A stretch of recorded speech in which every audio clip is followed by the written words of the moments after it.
warahmatullahi wabarakatuh. Wah, ulang nih, belum semangat nih, belum semangat. Kita ulang ya. Assalamualaikum warahmatullahi wabarakatuh. Waalaikumsalam warahmatullahi wabarakatuh. Makasih banyak sebelumnya Bapak Ibu pimpinan Gilan Ganesa dan Bu Yayu yang sudah luar biasa sekali membuka acara ini, dan mungkin belum memperkenalkan saya ya, nanti saya memperkenalkan diri sendiri. Makasih banyak Bu Yayu, dan makasih banyak juga kepada Pak Yanto yang udah ngasih kesempatan lagi buat saya sedikit sharing ya tentang apa yang sudah saya pelajari. Dan di sini sebelumnya saya mau menyampaikan bahwa kesannya di sini kita sama-sama belajar ya Bapak Ibu pimpinan semua, karena saya rasa di sini jauh lebih berpengalaman, jauh lebih expert dibandingkan saya gitu istilahnya. Mungkin seperti yang pekan lalu ya yang saya sampaikan bahwa ada hal-hal baru yang mungkin waktu di zamannya Bapak Ibu di sini belum mendapatkan, dan baru ada sekarang, itu yang coba saya untuk bagikan ke Bapak Ibu pimpinan semua biar semuanya kita sama-sama belajar kayak gitu. Oke, sebelum kita lanjut ke materi ya, ini kita akan belajar insya Allah jauh lebih santai lagi dibandingkan dengan pertemuan sebelumnya di part 1 ya di kantor waktu itu. Alhamdulillah sekarang sudah lebih banyak ya, ada sekitar 35 orang, dan semoga saja pada pertemuan hari ini kita nantinya akan mendapatkan ilmu yang bermanfaat ya di masing-masing kita, dan kemudian nanti masing-masing dari kita bisa mempraktekannya ketika presentasi kayak gitu.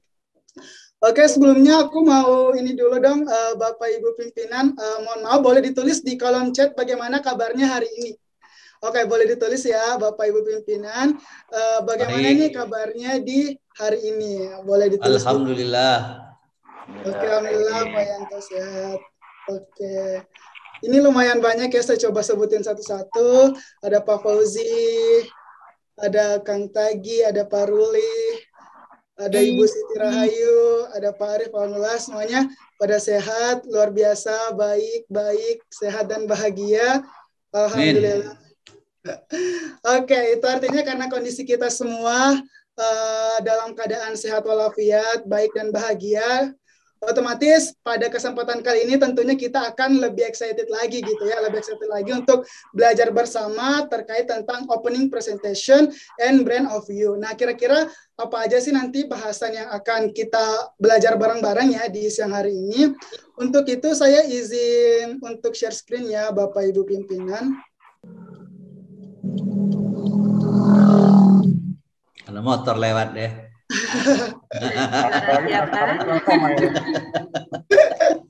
Apakah sudah kelihatan Bapak Ibu? Oke. Ya. Oke. Sudah. Mas Ari. Bismillahirrahmanirrahim. Pada kesempatan kali ini yang saya sampaikan tadi di awal, kita akan belajar bersama nih terkait dengan opening presentation and brand of you. Nah, kira-kira apa sih di antara dua kalimat ini yang pokok ya, opening presentation and brand of you ini yang akan kita pelajari bersama. Oke, saya next. Nah, sebelumnya mohon maaf kalau agak sedikit eksis ya Bapak Ibu. Ini saya menyampaikan profil yang sesuai dengan pembahasan kita pada siang kali ini.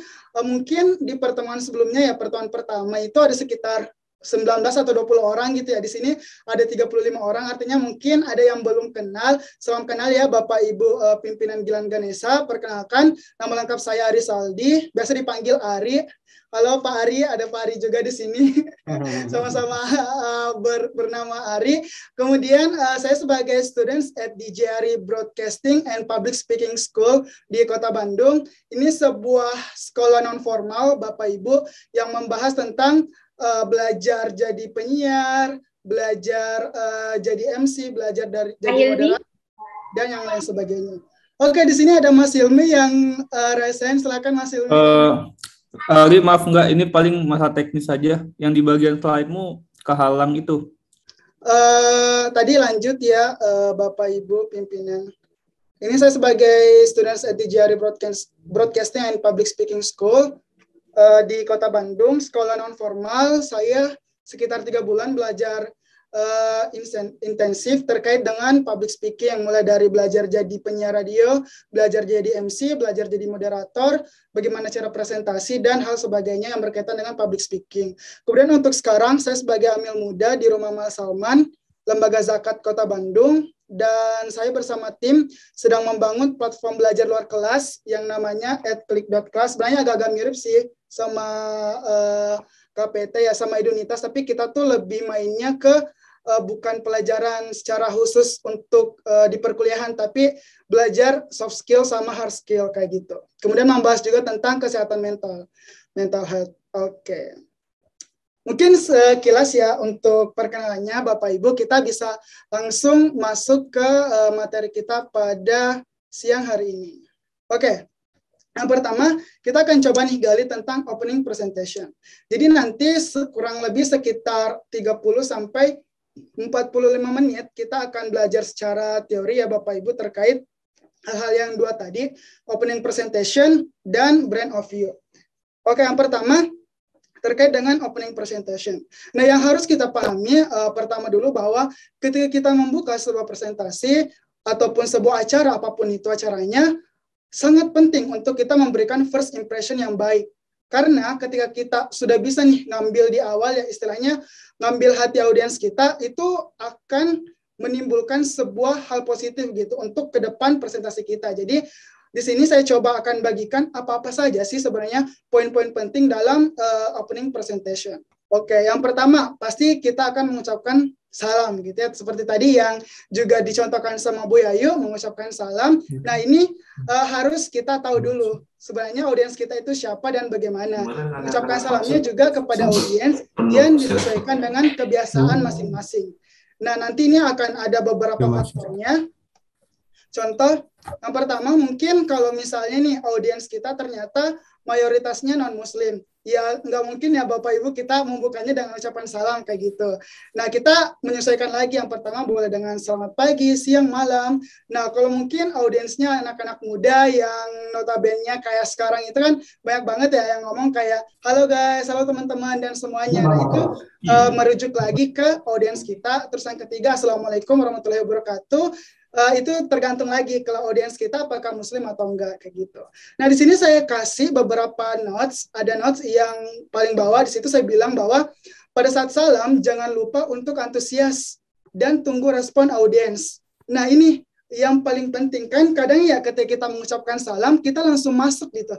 Kita langsung masuk ke pembahasan kita. Kita beri jeda sebentar sekitar 2 sampai 5 detik gitu. Tunggu sampai ada audiens yang jawab gitu. Kalaupun misalnya belum ada yang jawab, kita pancing lagi. Kayak kan tadi yang saya contohkan di awal ya, saya mengucapkan Assalamualaikum warahmatullahi wabarakatuh. Nah, itu tadi udah dijawab sebagian, tapi belum menyeluruh. Nah, makanya saya bilang, ayo kita ulang lagi, karena ini rasanya belum semangat nih Bapak Ibu. Nah, dengan mengulang hal tersebut, itu memancing audiens untuk menjawab salam kita. Nah, ketika hal tersebut sudah dibalas sama audiens, itu secara nggak langsung energi positif akan mengalir nih di dalam presentasi kita, baik itu secara online maupun offline kayak gitu. Jadi catatannya ketika mengucapkan salam tunggu sejenak, baik itu 3-5 detik biar audiens menjawab dulu, baru kita masuk ke pembahasan kita. Nah, begitupun nanti nih Bapak Ibu pimpinan kalau misalnya udah ada jadwal presentasi lagi nih ke masing-masing kampus, kalaupun misalnya nanti nggak ada yang jawab, bikin gimmick aja istilahnya. Gimmicknya tuh kayak kerjasama gitu dengan orang Gilan Ganesha yang lain gitu atau panitia yang lain dari KPT gitu. Nanti kalau misalnya nggak ada yang jawab, minta tolong teman-teman yang join itu jawab ya biar meramaikan di awal kayak gitu. Jadi nggak masalah kalau misalnya bikin gimmick ataupun kesepakatan di awal bersama tim kayak gitu. Itu yang pertama, mengucapkan salam dan harus ada jedanya kayak gitu. Kita langsung yang kedua. Nah, ini nih yang paling penting. Yang kadang mungkin kita luput gitu ya. Kita luput dari awal presentasi itu, kita harus menghindari awalan yang negatif. Nah, apa sih maksudnya dengan awalan yang negatif? Seperti ini. Contoh, mungkin ketika kita presentasi secara offline ya Bapak Ibu, seringkali presenter ngomong kayak gini, sebelum kita mulai, HP bisa dimatikan dulu. Mungkin kesannya kayak biar kita fokus ya. Tapi kalau kita pelajari secara dalam, kalimat ini tuh kayak membuat orang tuh merasa belum apa-apa udah diperintah gitu. Belum apa-apa udah diminta hal ini itu dan sebagainya. Bisa jadi audiens itu buka HP karena ada hal penting harus dia balas gitu. Bisa jadi si A masih buka HP karena ada proyek yang harus di follow up sekarang gitu. Atau mungkin kita ambil contoh di sini Pak Ari. Bisa jadi Pak Ari sedang ada obrolan dengan timnya yang harus diselesaikan segera kayak gitu. Jadi hal ini nggak masalah sebenarnya, tapi kita nanti bisa buat menjadi kalimat yang lebih positif. Terus yang kedua, yang sering banget nih dialami mungkin kalau di kelas ya, di kelas ataupun secara offline gitu. Sering banget itu orang-orang yang di belakang itu, yang duduk di belakang jadi sasaran dari presenter. Ngomong kayak, kalau bisa di belakang jangan ribut ya, padahal ini masih di awal gitu ya. Masih di awal, belum mengeluarkan suara yang gimana-gimana. Nah, hal itu bisa menimbulkan kayak, waduh, ini kok presenternya belum apa-apa, udah ngasih statement yang negatif ya ke orang-orang yang duduk di belakang. Nah, bisa jadi tuh yang di belakang nggak seperti yang dibayangkan oleh presenter kayak gitu. Terus yang ketiga, ini yang sering terjadi di online ya, presentasi online, kalimat silakan dinyalakan kameranya biar saya tidak terkesan berbicara dengan tembok. Nah, ini juga harus dipahami bahwa audiens kita secara online itu bukan tembok, tapi manusia gitu. Nah, tapi ya mungkin ada yang merasa kayak, waduh kok aku doang nih yang buka kamera gitu ya. Nah, ini kita bisa buka kalimatnya, atau kita bisa ganti kalimatnya menjadi, mohon maaf sebelumnya Bapak Ibu yang memungkinkan untuk menyalakan kameranya, silakan dinyalakan. Bagi yang belum memungkinkan, nggak apa-apa, tapi tetap ya Bapak Ibu bisa menyimak dengan baik. Nah, itu kan kesannya lebih positif ya, dibandingkan dengan kalimat silakan dinyalakan kameranya biar saya tidak terkesan berbicara dengan tembok kayak gitu. Nah, itu yang harus kita pahami bersama-sama untuk membuka sesuatu itu dengan sesuatu yang positif, menghindari hal-hal negatif. Nah, dengan catatannya di sini bahwa hal ini harus dihindari, sebab jika di awal kita menyampaikan hal negatif, kemungkinan besar respon audiens akan negatif juga. Seterusnya, hal ini dapat disiasati dengan menggunakan kalimat yang positif. Jadi kalimat negatif yang ada di contoh ini, nanti Bapak Ibu dan kita semua bisa menggantinya menjadi kalimat positif yang maknanya tetap sama kayak gitu. Oke. Yang ketiga, kan tadi udah tuh, yang pertama kita mengucapkan salam, terus yang kedua kita menghindari hal yang negatif, kemudian tadi yang ketiga kita mengucapkan pujian. Pujian ya macam-macam sih, bentuk pujian yang bisa kita sampaikan di dalam presentasi. Nah, di sini mindset yang harus ditanamkan bahwa siapapun senang ketika dipuji. Nah, begitupun nanti ketika Bapak Ibu mendapatkan kesempatan lagi untuk presentasi ke PTS, jangan lupa untuk memuji PTS tersebut dengan cara apa? Ini hanya sekedar contoh kalimat yang nanti bisa disesuaikan lagi sama Bapak Ibu. Contohnya, terima kasih kepada Bapak Ibu dari pihak Kampus X yang telah menyempatkan waktunya untuk hadir di kegiatan ini. Senang sekali rasanya bisa hadir di antara Bapak Ibu pimpinan Kampus X yang masih selalu bersemangat untuk memajukan kampus. Nah, di sini harus diberikan catatan, Bapak Ibu, bahwa pujiannya sewajarnya saja, tidak perlu berlebihan. Karena kadang ketika kita memuji seseorang secara berlebihan, itu tuh jatuhnya kayak orang nganggap, istilahnya kalau anak zaman sekarang, apa sih gitu, kesannya kayak biasa aja kali gitu. Jadi cukup sewajarnya aja, sesuai dengan kondisi tentang apa yang akan kita presentasikan, kayak gitu. Itu yang ketiga. Oke, ini yang keempat terkait nama dan jabatan. Yang pertama tadi apa salam, terus yang kedua tadi hindari awalan negatif, yang ketiga pujian, yang keempat nama dan jabatan. Identitas diri sangat penting di sini Bapak Ibu ketika kita presentasi. Makanya ketika siapapun yang presentasi kita harus benar-benar memperkenalkan diri kita. Nggak perlu panjang sih sebenarnya, cukup siapa sih nama lengkap kita dan kita sebagai apa di perusahaan tertentu gitu. Contoh, perkenalkan Bapak Ibu, nama saya X, nanti bisa diganti sebagai direktur marketing mungkin, direktur SDM dan sebagainya mewakili pihak KPT.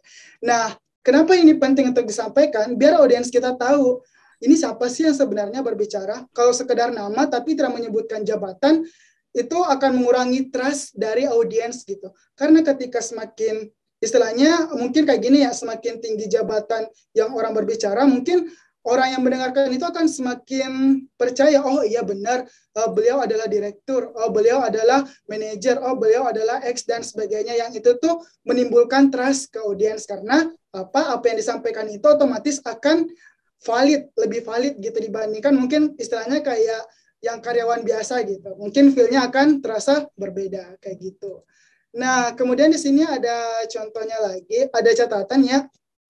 Hal ini wajib disampaikan agar audiens tahu dengan siapa sih sebenarnya berbicara.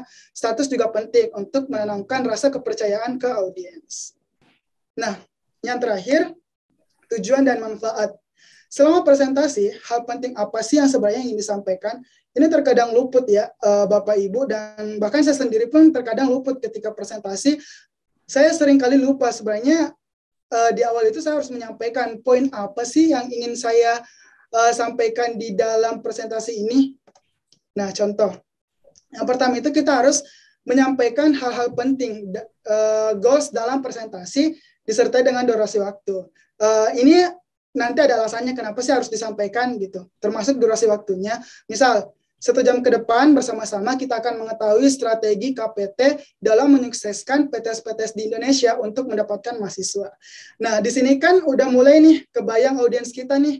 Oh, ternyata presentasi kali ini tuh akan lebih goals utamanya gimana sih caranya KPT bisa menyukseskan PTS-PTS Indonesia dengan mendapatkan mahasiswa. Ini contohnya, tapi nggak tahu sih nanti presentasinya dari Bapak Ibu nanti bisa menyelesaikan. Ini cuma kalimat contoh yang saya sampaikan kayak gitu. Di sini ada catatan yang pertama, goals penting. Untuk apa?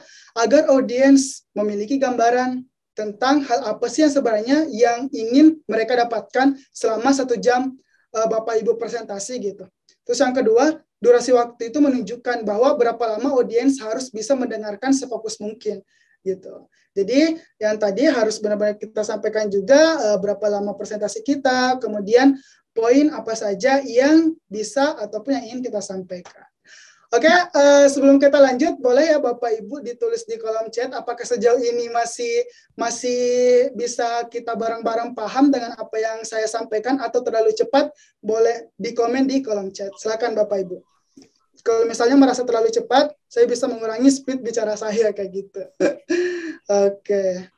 Oke, ada Pak Suyanto masih, alhamdulillah paham, lanjut, masih semangat. Oke, ada Pak Cepi Saipudin, ada Bu Siti Rahayu. Oke, insya Allah paham. Oke, siap. Sejauh ini udah aman lah ya Bapak Ibu. Jadi ada 5 poin utama. Tadi yang pertama mengucapkan salam. Terus yang kedua menghindari awalan negatif. Terus yang ketiga memberikan pujian. Yang keempat menyebutkan nama dan jabatan sebagai identitas diri. Terus yang terakhir menyampaikan tujuan dan manfaat apa yang ingin dilakukan di presentasi kali ini. Kayak gitu.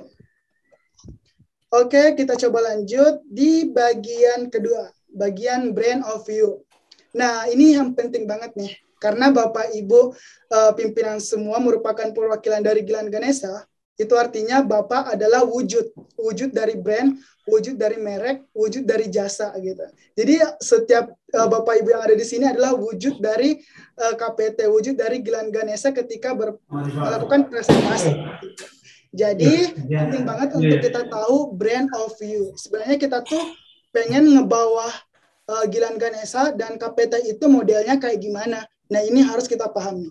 Nah, dalam brand of you itu ada 3 poin yang saya pelajari di DJR School. Yang pertama ada berkaitan dengan body, dengan tubuh kita. Terus yang kedua dengan vokal. Terus yang ketiga dengan attitude. Nah, yang pertama kita coba bahas dulu terkait dengan body. Kayak gitu. Bagaimana sih sebenarnya gerakan anggota tubuh yang sebaiknya atau yang sebenarnya kita lakukan kayak gitu. Nah, yang pertama, maintain eye contact. Nah, ini harus kita paham bahwa ketika presentasi kita harus benar-benar fokus. Yang saya sampaikan di pekan kemarin ya Bapak Ibu, di mana mata kita benar-benar fokus ke kamera kayak gitu. Ke apa yang ingin kita sampaikan. Nah, di sini ada beberapa poin. Yang pertama, maaf, ada typo di sini, kelebihan huruf E. Connect with your audience. Frekuensi disamakan. Nah, ini frekuensi disamakan banyak banget faktornya. Tapi sebelumnya Bapak Ibu kalau misalnya mau lebih detail penjelasannya, bisa cek di handout yang sudah saya berikan ke Pak Yanto. Di situ saya sudah uraikan satu persatu poinnya. Di sini saya coba untuk bahas ulang saja. Pertama itu frekuensi disamakan. Maksudnya kayak gimana sih, Ri, frekuensi disamakan? Yang pertama, mulai dari gaya bahasa. Nah, kalau misalnya nih, audiens kita gaya bahasanya anak muda, atau bisa jadi pimpinan di kampus X itu rektornya masih muda gitu, di bawah usia 30 tahun misal. Ya nggak apa-apa kalau misalnya kita menggunakan bahasa yang sesuai dengan usia mereka gitu. Biar apa? Biar frekuensi kita sama. Jadi jangan selalu, jadi kita sama-sama mencoba untuk tidak selalu menyamakan semua gaya bahasa kita di seluruh kondisi usia gitu. Karena akan beda penerimaannya Bapak Ibu. Misalnya nih, kita berbicara dengan orang yang usianya jauh di bawah kita. Istilahnya masih muda banget, anak SMA. Ketika kita terlalu formal, anak SMA itu nganggapnya kayak, ini maksudnya apa ya gitu. Nganggapnya bukan secara dekat gitu, nganggapnya sebagai orang yang ingin dihormati. Padahal kan ketika kita presentasi, kita tuh berusaha untuk sedekat mungkin dengan audiens kita. Nah, makanya frekuensi disamakan. Salah satu caranya dengan bahasa yang disampaikan. Terus yang kedua dengan pakaian. Nah, ini saya pakaian batik karena pekan kemarin saya pakai kemeja, tapi ternyata Bapak Ibu di Gilan Ganesha lebih banyak pakai batik. Nah, makanya waduh, di pekan ini saya harus ganti kostum saya pakai batik. Walaupun sebenarnya agak jarang pakai batik, tapi ya itu sebuah konsekuensi biar bisa menyamakan frekuensi dengan audiens kayak gitu. Dan masih banyak faktor lagi yang bisa kita lakukan biar frekuensi kita sama dengan audiens kita. Bisa dengan tahu latar belakang kampusnya, bisa tahu dengan di kampus ini itu jurusan favoritnya apa dan sebagainya. Itu nanti Bapak Ibu pimpinan bisa riset di masing-masing kampusnya biar bisa menyamakan frekuensinya. Atau mungkin nih di daerah Kalimantan apa sih yang mereka biasa kenakan, atau mungkin nanti backgroundnya bisa menyesuaikan dengan background di Kalimantan, ya it's okay gitu, nggak masalah, yang penting bisa menyesuaikan dengan frekuensi audiens kita kayak gitu. Terus yang kedua, share your views, fokuskan pikiran dan pandangan pada apa yang ingin disampaikan. Ini tidak perlu dijelaskan lebih lanjut karena saya rasa di sini juga Bapak Ibu sudah paham maksudnya kayak gimana. Ini poin yang paling penting adalah poin yang ketiga, make people feel important gitu. Mindset bahwa audiens adalah raja, bahwa audiens adalah seseorang yang penting. Nah, mungkin Bapak Ibu pernah mendapatkan sejak kecil ataupun sampai sekarang ketika ingin berbicara di depan umum, mungkin Bapak Ibu pernah mendengar kalimat kayak gini, anggap aja orang di depan itu adalah batu, anggap aja orang di depan itu adalah rumput yang bergoyang dan sebagainya. Oke, mulai dari detik ini, mindset itu harus dihilangkan ya Bapak Ibu. Itu sebuah mindset yang sangat salah gitu. Yang membuat banyak dari kita merasa menganggap orang itu nggak penting. Padahal apa yang kita sampaikan, apa yang kita bicarakan, kita itu berbicara sama manusia gitu. Bukan batu, bukan rumput yang bergoyang. Nah makanya dengan mengubah mindset bahwa audiens kita adalah raja, itu akan tertanam ke diri kita bahwa kita akan menampilkan sebaik dan semaksimal mungkin yang kita bisa. Kalau kita menganggap sebagai batu, ya mungkin kan batu itu istilahnya kayak sesuatu benda yang diam gitu ya Bapak Ibu, nggak berbicara. Ya kalaupun nanti kita menyampaikan sesuatu yang salah, ya yang kita anggap batu itu nggak akan protes. Karena batu gitu istilahnya, batu dalam artian nggak bisa berbicara. Nah makanya penting banget buat kita semua menganggap audiens kita itu adalah raja, mindset menganggap sebagai batu, tembok, ataupun benda mati lainnya, itu sebuah mindset kuno yang salah dari dulu, tapi mungkin jarang kita dapatkan mindset untuk mengubahnya menjadi sesuatu yang lebih bermakna kayak gitu. Make people feel important. Terus yang keempat, avoid jumping ice gitu. Menghindari distraksi pandangan saat presentasi. Nah, seperti ini saya benar-benar menutup tab yang tidak penting di presentasi saya. Kemudian hal-hal yang mengganggu di sekitar saya coba untuk minimalisir satu-satu biar apa yang saya sampaikan nanti bisa dengan nyaman dan bisa diterima dengan mudah sama Bapak Ibu kayak gitu.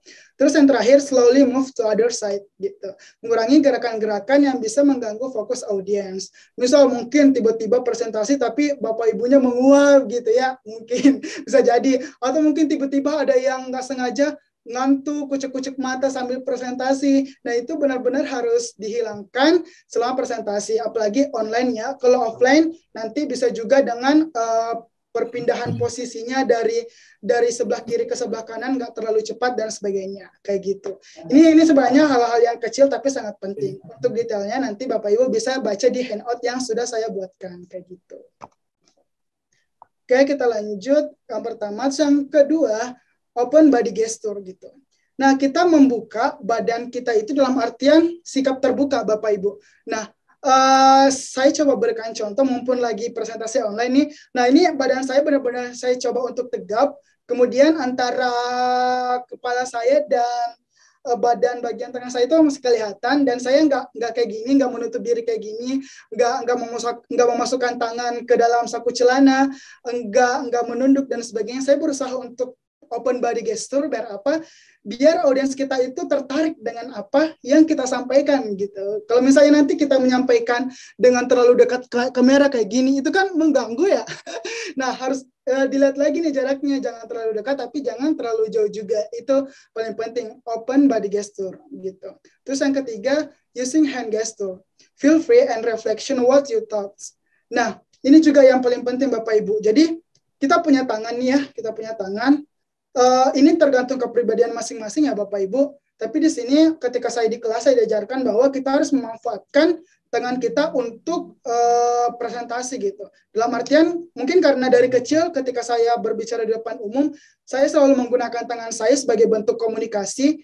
Nah, Bapak Ibu nanti bisa juga menyesuaikan gitu ya, memanfaatkan tangannya untuk bentuk komunikasi. Tapi kembali lagi bahwa apa yang Bapak Ibu sampaikan harus selaras dengan gerakan Bapak Ibu gitu, dengan gerakan tangannya kayak gitu untuk using hand gesture. Oke, kita lanjut. Nah, ini nih yang paling menarik mungkinnya di bagian vokal. Gimana sih caranya biar kita bisa berbicara tapi audiens kita tuh tetap fokus. Audiens kita tuh tetap suka dengan apa yang kita sampaikan meskipun bukan terlalu hal-hal yang penting banget gitu. Hal sederhana tapi audiens kita itu merasa tertarik untuk mendengarkan apa yang kita sampaikan. Nah, di sini kita akan belajar bagaimana sih cara kita menyampaikan, merangkai, dan memperjelas kalimat. Oke, yang pertama, Bapak Ibu, ini lumayan menarik ya. Kita belajar vocalizing sebenarnya. Nanti ada praktiknya, tapi kayaknya bukan hari ini deh. Ini sekedar teorinya saja. Praktiknya juga lumayan sih, lumayan menyenangkan. Tapi kalau offline kayaknya masih online. Kalau misalnya pengen dicoba nanti bisa gitu. Yang pertama, enthusiasm gitu. Jadi menyampaikan segala sesuatu dengan antusias, memiliki power. Nah, nanti Bapak Ibu juga menyampaikan segala sesuatu ataupun saat presentasi di depan pihak kampus itu juga dengan antusias gitu. Nah, contoh ya, aku coba kasih contoh di bagian pembuka. Assalamualaikum warahmatullahi wabarakatuh. Selamat pagi semuanya Bapak Ibu pimpinan. Terima kasih sudah menghadiri kegiatan pada siang kali ini. Itu contoh. Karena akan berbeda ketika kita mengatakan seperti ini. Assalamualaikum warahmatullahi wabarakatuh. Selamat pagi semuanya Bapak Ibu pimpinan Gilan Ganesha. Sebelumnya terima kasih karena sudah meluangkan waktunya di siang kali ini. Nah, itu yang berbicara presenternya itu nggak antusias gitu. Nah, ketika kita nggak antusias, orang yang mendengarkannya pun juga ikut loyo gitu. Istilahnya kayak, waduh, ini presenternya harusnya tuh semangat, harusnya tuh bisa menyampaikan materinya dengan energik dan sebagainya. Kemudian harus punya power gitu, power suara. Nah, suara ini bukan teriak ya Bapak Ibu, jadi beda ketika kita memiliki power dalam mengucapkan sesuatu dengan berteriak gitu. Kalau berteriak itu akan mengganggu telinga kita. Tapi ketika kita menyampaikan ataupun berbicara dengan power, nah itu akan lebih nyaman di telinga kita. Ini kalau misalnya mau dicontohkan pakai pernafasan diafragma. Tapi ini terlalu teknis. Nanti di lain sesi mungkin ya kita belajar hal itu. Ini hanya sekedar untuk bagian luarnya dulu aja. Karena kalau misalnya kita mau sampai ke detailnya banget, kayaknya sampai jam 3 nggak bakal beres. Kayak gitu ya Bapak Ibu. Terus yang kedua dengan emotion gitu. Penekanan tertentu pada kata atau kalimat. Contoh, pihak KPT menyediakan iklan promosi secara gratis kepada pihak mitra kampus. Nah, itu saya ada bold di kalimat iklan promosi secara gratis. Nah, ini juga penting. Karena apa? Karena ketika kita memberikan penekanan pada kata atau kalimat tertentu, orang akan lebih mudah mengingat hal itu. Kayak gitu. karena akan beda rasanya ketika kita menyampaikan secara datar. Contoh, pihak KPT menyediakan iklan promosi secara gratis kepada pihak mitra kampus apabila kampus Bapak Ibu bersedia bekerja sama dengan kami. Akan berbeda dengan pihak KPT menyediakan iklan promosi secara gratis kepada Bapak Ibu ketika kampusnya bersedia untuk bermitra dengan KPT, kayak gitu. Kan akan beda ya rasanya ya Bapak Ibu. Orang-orang akan merasa, oh iya, kemarin tuh Pak Yanto menyampaikan bahwa iklan promosi secara gratis karena audiens itu ingat karena ada penekanan di kalimat itu yang disampaikan sama Pak Yanto, Pak Nur Hadi, Pak Ari, dan Bapak Ibu yang lainnya, kayak gitu. Terus yang terakhir, bagian ketiga ada clarity gitu. Menyampaikan secara jelas, baik secara cepat ataupun pelan. Nah, mungkin tipikal orang berbeda-beda ya Bapak Ibu. Ada yang cara ngomongnya pelan, ada yang cara ngomongnya cepat. Menurut saya itu nggak masalah, karena itu karena itu udah jadi bagian ciri khasnya orang gitu. Begitupun nanti di sini ya di Bapak Ibu Gilan Ganesha pimpinannya ya ada yang ngomongnya cepat dan ada yang ngomongnya pelan, itu it's okay dalam presentasi. Yang paling penting walaupun cepat, walaupun pelan harus jelas gitu. Jangan sampai menyampaikan sesuatu itu dengan terlalu banyak kayak pihak kampus sebenarnya menyampaikan dan sebagainya, itu tuh lumayan mengganggu gitu. Jadi ini memang nggak sebentar ya Bapak Ibu bisa langsung menghilangkan sifat itu, tapi sedikit demi sedikit ketika kita coba, kita akan terbiasa untuk hal itu kayak gitu. Oke, kita lanjut lagi. Masih ada 3. Yang bagian keempat, excited gitu. Menyampaikan dengan penuh keyakinan dan kepercayaan diri. Ketika Bapak Ibu menyampaikan materi dengan excited, dengan percaya diri, nah hal itu juga akan mengarah ke audiens yang akan juga percaya gitu. Ini tuh bisa dicontohkan dengan mengurangi kalimat kata mungkin. Nah, mungkin itu sebenarnya opini gitu ya. Kata mungkin itu sebenarnya opini. Nah, sebaiknya kita belajar untuk menghilangkan kata-kata yang bisa ambigu gitu, antara yes atau no. Contohnya dengan kata mungkin. Nah, kita bisa mengganti dengan kalimat-kalimat yang pasti. Itu pun nanti pada saat Bapak Ibu presentasi, usahakan kalaupun ada hal-hal yang penting yang itu tuh istilahnya kayak ketika orang mendengarkan kalimat itu sebuah poin utamanya. Nah, dari poin utama itu menghilangkan kata yang bisa menimbulkan keambiguan, contoh kata mungkin gitu. Karena itu kan belum pasti terjadi. Nah, dalam presentasi kan otomatis Bapak Ibu menyampaikan sesuatu yang pasti gitu, biar orang tertarik untuk gabung di Gilan Ganesha. Poin yang kedua, tell stories. Menyampaikan isi presentasi secara berurut atau sesuai alur. Nah, ini juga penting, karena jangan sampai nanti PowerPoint-nya Bapak Ibu ternyata lompat-lompat gitu. Harusnya tuh masih beresin strategi marketing, tapi udah masuk di pembagian kerjasama. Nah, bisa jadi itu di pembagian kerjasama dulu, baru masuk di strategi marketing. Nah, itu silakan Bapak Ibu bisa menyelesaikan sendiri. Di pekan kemarin kan kita udah udah bahas bareng-bareng PowerPoint-nya. Nah, itu nanti bisa diurutkan lagi, dan kalau aku sama Mas Rizky sama Mas Hilmi kemarin udah baca-baca, itu tuh udah sesuai dengan alur, tinggal mungkin ada kalimat-kalimat ataupun isi yang masih bisa kita pangkas sehingga lebih ringkas kayak gitu. Oke, kemudian yang terakhir, use names. Membiasakan diri untuk menyebutkan nama audiens atau peserta secara jelas dan lengkap. Nah, kan tadi saya udah mention ya beberapa nama, dan mohon maaf kalau misalnya nggak semua bisa termention karena lumayan banyak ya Bapak Ibu, ada 30-an orang. Nah, begitu nanti ketika Bapak Ibu menyampaikan presentasi ke pihak kampus, itu benar-benar disebutin namanya ya Bapak Ibu. Mungkin bisa dengan nama lengkap, kalau misalnya juga mau ada jabatannya juga boleh gitu. Itu penting banget untuk di awalan presentasi sebenarnya, biar orangnya merasa, wah aku di-mention nih sama presenternya, kayak gitu. Selanjutnya di bagian attitude. Nah, begitupun dalam presentasi sebenarnya kita punya attitude nih. Apa saja sih? Ada 1 poin sebenarnya yang sangat penting Bapak Ibu. Nah, ini dia, smiling. Menampakkan mimik yang ramah dan bersahabat. Nah, karena kalau kita presentasi tapi mimik muka kita, bentuk muka kita yang mungkin istilahnya cemberut, nggak senyum, nggak ramah, nah itu tuh orang males dengerin kita kayak gitu Bapak Ibu. Jadi nanti bisa ini ya bisa olahraga, apa sih lagi istilahnya ada gitu dalam kan ada olah vokal, ada olah wajah gitu. Ada olah wajah kalau mungkin Bapak Ibu pernah ikut teater atau pernah ikut di paduan suara dan sebagainya itu bisa dilatih. Tapi ada nih sesuatu yang paling dasar yang bisa kita latih dengan smiling voice gitu. Berbicara sambil tersenyum. Nah, seperti yang mungkin bisa Bapak Ibu lihat, saya dari tadi pas awal pembukaan saya selalu berusaha untuk menyampaikan kalimat demi kalimat dengan tersenyum tapi tetap jelas penyampaiannya kayak gitu. Itu namanya teknik smiling voice, biar orang tuh ngerasa kayak wah, presenter yang menyampaikan materi ini tuh nggak cemberut, tetap semangat dan tersenyum. Kayak gitu Bapak Ibu, alhamdulillah kurang lebih sekitar 1 jam pas ya, sekarang udah jam 2 siang Bapak Ibu. Demikian presentasi yang bisa saya sampaikan.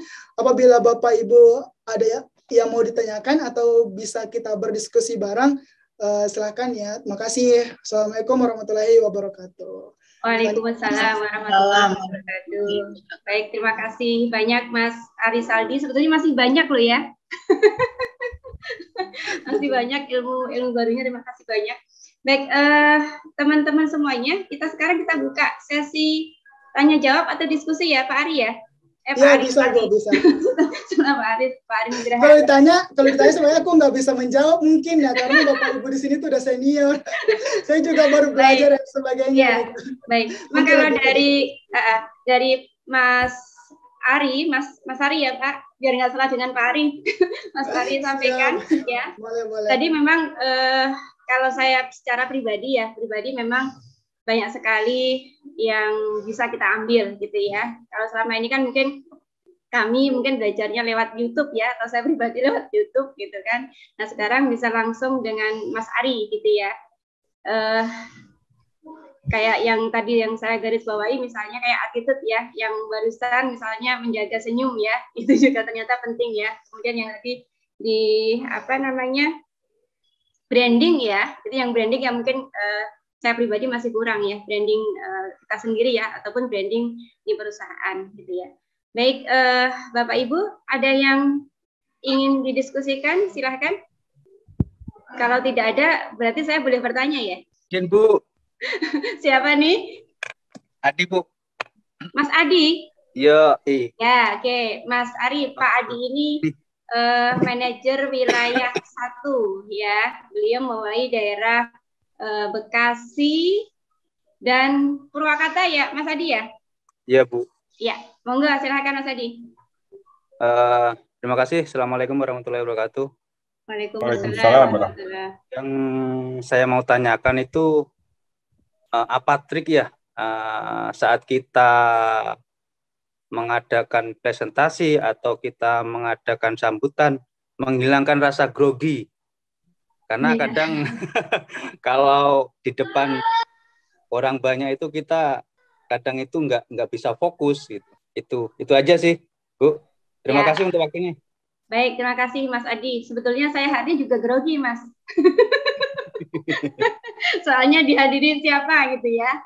Ya, baik Mas Ari, silakan. Oke, langsung jawab aja ya Bu Yayu. Ya, silakan. Oke, makasih banyak Mas Adi atas pertanyaannya. Salam kenal. Oke, sebenarnya ini hampir semua orang, bukan hampir sih, semua orang pasti akan mengalami rasa grogi, gugup, dan sebagainya sebelum presentasi. Kalau mau jujur-jujuran, sampai sekarang pun, tadi sebelum presentasi saya pun gugup gitu ya Bapak Ibu ya. Apalagi ini presentasi di depan Bapak Ibu pimpinan gitu, jarang-jarang ya. Biasanya saya presentasi di depan anak-anak mahasiswa, seumuran, dan sebagainya. Tapi di sini semua sebagian besar senior, jadi kayak waduh, ketika saya mengucapkan kalimat atau kata yang salah, bahaya nih, dan sebagainya, kayak gitu. Jujur, saya juga grogi, khawatir, dan sebagainya. Tapi setelah beberapa hal yang saya pelajari secara pribadi ya, Bapak Ibu nanti bisa menyesuaikan dengan apa yang saya sampaikan, pengalamannya itu mungkin bisa relate nih ke Bapak Ibu. Yang pertama, kenapa sih sebenarnya kita grogi? Karena kita belum siap. Itu poin utama, karena kita belum siap. Nah, harus dipahami dulu, kita belum siapnya dari segi apa nih? Yang pertama, dari segi materi. Mungkin kita mempersiapkannya J-2 atau J-3 sebelum presentasi. Atau mungkin kita menyiapkannya di malam hari pada saat kondisi kita lagi tidak stabil gitu. Jadi kita membuat presentasinya asal-asalan, misal itu contoh. Terus yang kedua, kita belum siap atau belum pernah latihan sebelumnya gitu. Mulai dari materi, terus yang kedua kita belum pernah latihan. Nah ini pun saya berbicara di depan Bapak Ibu, sebelumnya latihan dulu. Latihan dulu, ngomong, aduh ini harus mengeluarkan kalimat apa ya, biar pas nih dengan Bapak Ibu pimpinan di Gilan Ganesha. Itu yang pertama, kesiapannya, kesiapan dari segi materi, yang kedua kesiapan dari segi diri, dalam artian latihan. Terus yang kedua, kita terlalu memikirkan hal yang belum pasti terjadi. Nah, karena sejujurnya kita tuh atau siapapun sih sebenarnya, kebetulan saya juga belajar banyak hal tentang dunia psikologi, tentang kesehatan mental. Ada fakta yang menarik bahwa sebagian besar apa yang kita bayangkan, apa yang kita pikirkan itu sebenarnya tidak akan terjadi gitu. Nah, hal-hal negatif yang kita pikirkan sebelumnya itu akan terjadi karena kita merasa itu akan terjadi gitu. Tapi ketika kita tidak memikirkan hal itu, ya itu nggak akan terjadi. Kalau nggak salah ada artikelnya atau ada jurnalnya gitu, sekitar 80% apa yang kita pikirkan itu tuh nggak bakal terjadi. Karena itu cuman bawaan dari kita yang merasa, waduh ini gimana ya nanti cara ngomongnya, gimana ya nanti posisinya, gimana ya nanti apakah nanti saya akan berkeringat, apakah nanti saya akan terbata-bata dan sebagainya. Nah hal itu karena pikiran kita yang udah masuk duluan nih, yang udah berpikir yang aneh-aneh, itu yang kedua. Terus yang ketiga, Bapak Ibu sebelum presentasi bisa melakukan hal-hal yang Bapak Ibu senangi gitu. Jadi naikin moodnya dulu, apa nih yang bisa membuat Bapak Ibu senang. Mungkin Bapak Ibu bisa main dulu sama anaknya gitu ya, yang masih bayi ataupun nelpon anaknya yang di luar kota, ya mungkin hal itu bisa membuat Bapak Ibu lebih happy. Atau mungkin Bapak Ibu bisa dengan ngobrol sama suaminya, ngobrol sama istrinya, dikasih semangat dan sebagainya. Bisa jadi itu bisa naikin mood. Nah ini detik-detik sebelum presentasi, ini harus banget nih diberikan stimulus ke diri kita biar mood kita bisa baik gitu. Kalau saya tadi tuh sebelum presentasi, saya nyanyi-nyanyi asal-asalan aja di dalam studio. Oh kayak ini saya lagi di dalam studio. Jadi saya sambil nyanyi-nyanyi aja, teriak-teriak aja, melepaskan apa yang sebenarnya kayak, aduh ini aku grogi, 5 menit lagi, 2 menit lagi. Ya aku teriak-teriak aja, aku ngeluarin apa yang nggak penting gitu, yang bisa membuatku nanti merasa terhambat dalam presentasi. Itu yang ketiga. Yang keempat, bisa dengan makan sih sebenarnya Bapak Ibu ya. Banyak makanan-makanan yang bisa memicu kita biar bisa lebih happy. Mungkin Bapak Ibu bisa makan coklat yang Bapak Ibu suka, ataupun hal-hal yang sebenarnya yang manis itu sangat enak, naikin mood gitu ya, naikin kepercayaan diri kita. Ataupun dengan permen juga bisa. Terus yang kelima, dengan pakaian. Nah ini sangat mungkin kayak kita ngerasa, kalau misalnya nih, kan akan beda ya Bapak Ibu, anggaplah kalau lebaran istilahnya kayak gitu ya. Ketika kita berpakaian yang menurut kita mahal, yang menurut kita mewah, tingkat kepercayaan diri kita akan tinggi. Nah, begitupun nanti ketika Bapak Ibu ingin presentasi, tampilkan apa yang membuat Bapak Ibu percaya diri. Kayak gitu. Mulai dari pakaian, mulai dari model rambut, mulai dari parfum, dan sebagainya. Itu hal-hal kecil, tapi sejujurnya itu tuh membuat rasa kepercayaan diri kita tinggi. Kayak gitu. Mungkin 5 hal itu yang bisa saya sampaikan sesuai pengalaman pribadi Bu Yayu. Makasih banyak Mas Adi pertanyaannya. Mangga. Baik, terima kasih. Mas Adi cukup? Cukup Bu, cukup. Ya, cukup. Kalau boleh menambahkan Mas Ari ya. Itu yang pertama, mungkin kalau saya pribadi ya, saya juga sempat grogi. Biasanya kalau misalnya saya grogi itu, saya misalnya presentasi saya di mana gitu ya, saya di rumah akan membayangkan seolah-olah saya sudah berada di sana, kemudian saya akan memejamkan mata, kemudian baca Al-Fatihah ya, terus kemudian satu lagi Mas Adi ya, perlu ditambah jam terbang. Nah jam terbang itu yang paling penting sebetulnya. Jadi misalnya kayak seperti Pak Eko, kemudian Pak Irwan, Pak Sugi, itu beliau bisa presentasi dengan baik karena jam terbang beliau yang luar biasa kan gitu kan. Jadi tidak apa-apa kalau misalnya salah itu tidak apa-apa. Yang penting nanti kita tidak berbuat salah lagi. Mungkin itu ya Mas Adi, Mas Ari ya? Iya betul banget Bu Yayu. Makasih udah ditambahin Bu Yayu. Ya, terima kasih. Monggo lanjut yang lain, teman-teman yang lain silakan. Bu. Assalamualaikum. Waalaikumsalam warahmatullahi wabarakatuh. Mas. Saya ya Bu. Oh, Mas Arif Rahman, beliau di GA, General Affair, Mas Ya. Arif. Silakan. Ya, Assalamualaikum warahmatullahi wabarakatuh. Saya Arif dari General Affair. Saya ingin bertanya mengenai topik kita hari ini di public speaking. Saya pernah mendengar yang ada namanya public speaking itu dibagi dua ya. Public speaking itu di dalamnya ada direct dan indirect. Kira-kira apa yang dimaksud dengan indirect dan direct tersebut, dan bisa kira-kira apa contohnya ya? Itu aja. Ya, terima kasih Mas Arif. Monggo Mas Arif, direct dan indirect. Saya nggak ngerti ini, monggo. Oke, makasih banyak nih pertanyaannya dari Pak Arif. Oke Pak, untuk hal tersebut sejujurnya di materi ini ataupun di kelas yang saya pelajari belum pernah ya Pak, belum pernah saya dapatkan secara langsung gitu berkaitan dengan public speaking di direct sama indirect. Mungkin itu masuk ke jurusan komunikasi sosial gitu ya, ilmu komunikasi yang memang secara teori banyak mempelajari hal itu. Jadi mungkin Bu Yayu mohon maaf dan Bapak Ibu, saya belum bisa menjawab secara detail, takutnya nanti ketika saya jawab ternyata bukan itu jawabannya kayak gitu. Jadi untuk pertanyaan Pak Arif mohon maaf saya belum bisa jawab. Mungkin kalau saya bisa berikan gambaran ya terkait apa yang saya pelajari, karena kan memang ya Bapak Ibu pimpinan, ketika saya sekolah non formal itu tuh materinya sebenarnya dikit banget, kita lebih banyaknya teori, kita lebih banyaknya praktikal. Makanya untuk terkait direct sama indirect, mungkin bahasanya kayak, aduh saya nggak bisa jawab deh, takut salah gitu istilahnya. Atau nggak coba gini, saya pelajari. Maaf, kalau saya boleh bedakan gini. Ya, Indirect itu seperti kayak kita public speaking seperti MC atau seperti pembawa berita di TV. Perbedaannya apa kira-kira ya? Oke, siap. Oke, seperti itu ya Pak. Oke, kalau itu insya Allah bisa dijawab kayak gitu.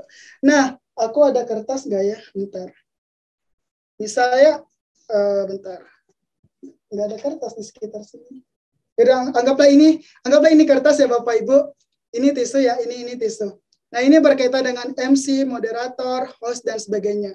Nah, sebenarnya semuanya itu sama-sama terkait public speaking ya. Tapi ada beberapa hal yang memang harus kita bedakan gitu.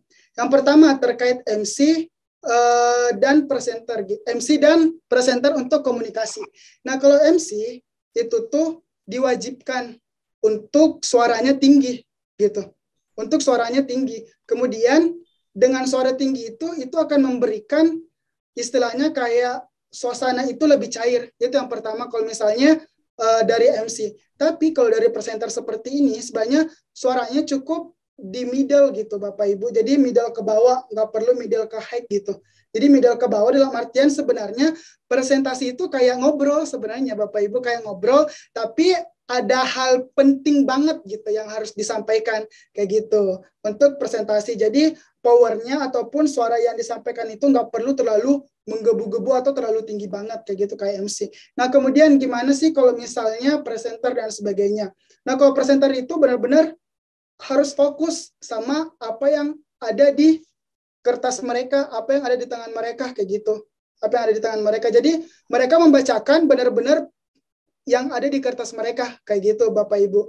Beda dengan MC. Kalau MC bisa lebih fleksibel, tapi kalau misalnya TV host ataupun jadi kalau misalnya protokol upacara dan sebagainya itu benar-benar sebenarnya kesannya kaku, tapi itu emang jadi tugasnya kayak gitu. Jadi menyampaikannya ada yang memang bisa kita dalam artian ubah atau dalam kita bisa improve, ada yang memang benar-benar mentok di hal tersebut kayak gitu. Begitupun nanti kalau moderator. Nah, moderator lebih fleksibel lagi nih seperti halnya dengan MC kayak gitu Bapak Ibu. Semoga menjawab ya Pak Arif. Baik, terima kasih Mas Arif. Dipahami ya Mas Arif ya? Terima kasih Ibu. Ya, sama-sama. Baik. Silakan teman-teman, waktunya masih lumayan ya. Nanti kita berakhir di jam 15 ya Mas Ari ya? Jam 3 sore ya? Enggak Bu, bisa. Ya. Silakan kalau masih ada ganjelan. Saya Bu. Mas Cepi. Ya. Ya, oke. Mas Cepi ini beliau manajer wilayah 6 Mas Ari ya. Jadi wilayah Jawa Barat kalau nggak salah. Ya Mas Cepi ya? Ya, betul. Nah, silakan. Ya. Assalamualaikum warahmatullahi wabarakatuh. Salam kenal Waalaikumsalam. Pak Ari. Ya, baik langsung saja. Pertanyaan yang ingin saya tanyakan adalah yang pertama mengenai brand of you, Pak Ari. Karena kan terkadang karakter seseorang itu seperti yang sudah dibahas tadi itu kan sulit dirubah ya. Dan bahkan bisa jadi itu menjadi salah satu karakter yang khas di setiap masing-masing orang. Nah, cuman memang dalam segi vokal atau berbicara itu ada karakter-karakter yang memang tidak disukai, seperti pengulangan kata atau misalkan kan ya gini kan gitu kan. Nah, ada nggak trik-trik khusus untuk menghilangkan karakter-karakter tersebut? Itu yang pertama. Kemudian yang kedua adalah menjawab pertanyaan yang tidak bisa dijawab atau belum bisa dijawab secara bijak, karena memang tentu ketika kita presentasi itu kan memunculkan diskusi yang panjang lebar, kemudian terjadinya pertanyaan dan jawaban yang perlu diselesaikan pada saat itu juga. Nah, ketika ada pertanyaan yang memang sulit atau belum bisa dijawab itu seperti apa? Itu aja sih. Terima kasih. Baik, terima kasih Mas Cepi. Silakan Mas Ari. Oke, makasih banyak Mas Cepi atas pertanyaannya. Oke, menarik banget ya Mas Cepi terkait ketika kita berkomunikasi masih banyak hal-hal yang mungkin kayak kan dan sebagainya gitu yang masih ada di diri kita. Bahkan sampai sekarang pun sebenarnya saya juga masih merasa sering mengeluarkan kata dan sebagainya gitu ya, walaupun gak sebanyak dulu. Setelah saya mengikuti kelas, itu benar-benar kayak saya ngelihat teman-teman saya, wah kok mereka pada jago-jago ya komunikasi, kok bisa ya mereka nggak mengeluarkan kata dan sebagainya gitu, yang mungkin bisa membuat orang lain merasa terganggu ketika mendengarkannya. Oke, saya coba bantu jawab ya, Mas Epi. Yang pertama, kalau yang saya pelajari, kita harus membiasakan untuk berbicara atau membaca teks terlebih dahulu. Kita baca dulu teksnya semua. Misal, ketika kita ingin presentasi, kalau misalnya untuk memudahkan, Mas Cepi, Bapak Ibu dan sebagainya bisa tulis dulu tuh apa yang ingin disampaikan. Biar apa? Biar udah ada gambaran tuh di kepalanya. Ataupun bibirnya, mulutnya udah terbiasa mengucapkan hal tersebut. Kenapa sih sebenarnya masih banyak kata dan sebagainya? Karena kita belum terbiasa untuk mengulangi kalimat-kalimat yang sebenarnya ingin kita sampaikan. Kayak gitu. Yang pertama tadi menuliskan, kemudian coba membacakan dulu sampai berulang-ulang. Gak masalah, mungkin pada akhirnya akan capek sih. Ya emang, karena kan namanya belajar ya, untuk membiasakan merubah hal itu pasti akan capek. Karena itu pun juga yang saya lakukan gitu. Terus yang kedua, belajar membaca cepat. Belajar membaca cepat. Karena kadang tuh kita mengeluarkan kata karena banyak kalimat yang ingin kita ucapkan, tapi tersendat di mulut kita kayak gitu. Karena mungkin kurang terbiasa untuk berbicara cepat atau membaca cepat. Nah, coba biasakan di diri kita masing-masing orang baca cepat sesuatu, ulang-ulang, nanti pada akhirnya kita akan mulai merasakan, oh iya, udah bisa lancar berbicara tanpa ada kata dan sebagainya. Terus kalau bisa sih juga bikin circle ya, Mas Cepi atau Bapak Ibu semuanya. Jadi saling latihan gitu, 2 atau 3 orang, ganti-gantian, saling ngoreksi dan sebagainya. Tadi bisa dong dihitung berapa aku mengeluarkan kata dan sebagainya. Kalau jujur aku tuh kadang memerhatikan orang, misal nih ketika di kantorku yang sekarang, di rumah amal, ketika ada orang yang selalu mengeluarkan kata dan sebagainya, saya biasa hitung tuh. 1, 2, 3, bahkan ada yang sampai 30. Nah, saya coba belajar, wah ternyata dalam satu kalimat aja ataupun dalam satu kali kesempatan presentasi lebih dari 30 kali mengucapkan kata waduh, kalau misalnya hal ini terus tertanam, ya gawat gitu ya, gawat gitu. Jadi ya tadi itu hal yang bisa saya sampaikan tadi dengan cara menuliskan, kemudian membacanya, kemudian selanjutnya berbicara cepat, kemudian tadi membuat circle yang kita saling tahu nih, udah berapa nih aku mengeluarkan kata biar nanti bisa saling berprogres kayak gitu. Karena sampai sekarang pun sebenarnya aku juga masih dikit-dikit dan sebagainya kayak gitu Mas Cepi. Terus tadi pertanyaan kedua, nah ini relate banget tadi kan aku belum terlalu paham ya dengan apa pertanyaan tadi dari Pak Arif, dan itu pun sendiri aku nggak boleh membohongi diriku kalau aku nggak bisa jawab gitu. Nah tapi diberikan sebuah penyampaian bahwa insya Allah nanti akan dicari jawabannya, kalau udah ketemu nanti saya akan sampaikan kembali ke Pak Arif dan sebagainya. Nah itu juga tadi yang saya sampaikan. Jadi nggak masalah Bapak Ibu. Terima kasih Mas. Ya Pak Arif. Jadi nggak masalah Bapak Ibu kalau misalnya Bapak Ibu menyampaikan proyek ke atasan atau ke pimpinannya, tapi memang belum punya jawaban yang pasti, ya nggak masalah gitu ya. Yang penting Bapak Ibu bisa menyampaikan sesuatu dengan jujur, bukan dengan ada alasan-alasan tertentu. Karena ketika kita menyampaikan alasan, itu akan menimbulkan alasan-alasan yang lain, kayak gitu. Nggak apa-apa kok kalau misalnya kita dianggap istilahnya, gimana sih, kok belum paham? Ya karena kan namanya juga belajar sih ya. Aku selalu menanamkan hal itu gitu. Di setiap apa yang aku sampaikan, kalau memang aku nggak paham, ya aku bilang belum paham, tapi bukan berarti aku nggak bisa jawab. Mungkin belum bisa jawab sekarang, tapi nanti bisa dijawab kayak gitu. Dicari dulu kayak gitu, Mas Cepi. Makasih.